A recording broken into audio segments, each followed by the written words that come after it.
Video games being cancelled is something that usually relates to the cost, developmental issues, studio space, and etc. In some cases, video games are cancelled due to publishers or higher-ups making a decision to axe the whole project. There's no question that cancelled video games leave people disappointed as the game is scrapped and never to be released. In one particular instance, a video game was cancelled for a developer's history of creating a vile and grotesque video game.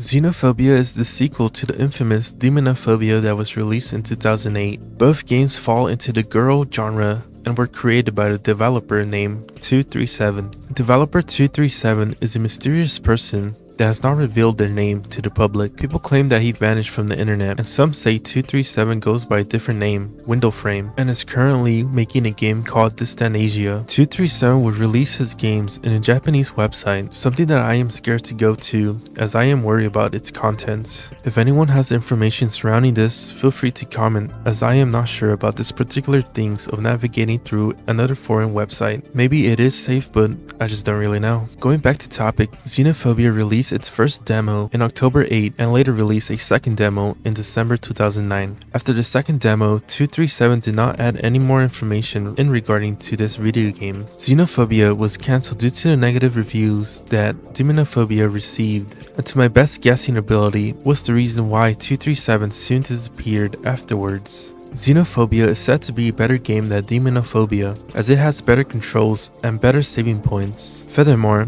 the game has sounds, unlike Demonophobia which didn't have any sounds. In addition, Xenophobia added a new game mechanic, where the rooms are dark and the lighter is carried as a light source. The lighter plays a huge role in the game as it defines Xenophobia in a way of showing its unique atmosphere compared to Demonophobia. The protagonist in Xenophobia can actually use a pistol and flashbangs, which is something that is exclusive to Xenophobia. Diving to the story of Xenophobia, a passage states, 3 years ago, Sachiro Tawara, a scientist who led a certain project under the codename Xeno, committed suicide, but he left a daughter, Hasuka Tawara. The girl had a rather weird personality, but what was even stranger was her extraordinary high intelligence. Tests showed that her IQ was 190 points, and once this girl has been kidnapped, members of the local religious organization called Mother kidnapped a girl and drove her to an unknown destination. Then we see Hatsuka in some dark room, and there is a pistol on the floor next to her. She doesn't remember how she got there. The girl that was kidnapped by the cult, Mother,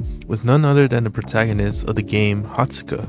The objective of the game is to uncover the truth and escape the facility. The game starts with Hatsuka's monologue, dark and cold. I think I know why this has happened to me. This is what I always wanted. It was necessary to uncover the truth. I created a chance for them. It was easier to do on an empty street. Everything should have gone the way I wanted, but something is strange. Intuition tells me that it's insane. I can't just sit here forever. Luckily, my hands and legs are okay. I have to act now. Even so, it's cold, and for some reason, I'm naked. I have to do something about it. There are two versions of the game which have different dialogues and such. The other version has this statement in Hatsuka's monologue. There's something here. If I grab it and pick it up, it's really cold and heavy. I know what this thing is. It's something really scary, but something that also feels really dependable. It would be bad if I didn't pick this up and take it. I don't know why, but that's the feeling I have. There's no light of any kind. If it stays like this, I can't see anything. Picks up a lighter. The first version, which I am guessing is the first demo, starts with Hatsuka finding a one-piece dress and a lighter, while the second demo starts with Hatsuka finding a gun and picking up a lighter. The first demo reveals that Hatsuka is naked and finds clothes soon after waking up. My guess is that the second demo removed this due to Hatsuka being naked, as the second demo does not mention her being naked at all. Hatsuka encounters many obstacles and monsters as she navigates through the facility. Just like in Demonophobia and other Guru games, Hatsuka is met with gruesome deaths.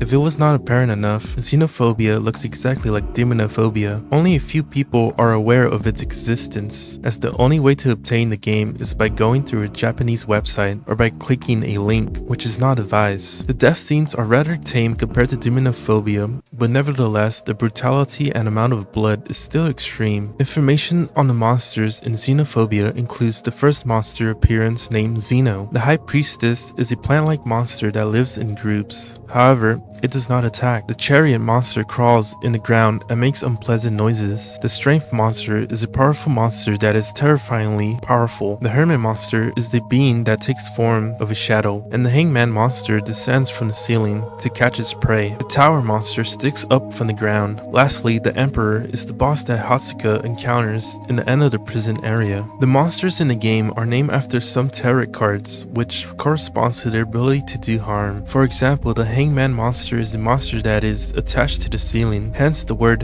hanged man. I am unsure if Xenophobia has an ending, and I am left to believe that it does not since it was cancelled. But who knows, there are people out there that knows a whole lot more than me. And that's the end of the video. If you guys are interested in this sort of content, I suggest subscribing, as it helps me a ton. If you guys want me to cover any other games, feel free to leave your suggestions in the comments. Once again, I appreciate the love and support from everyone, so stay tuned for the next video. Love ya. Bye.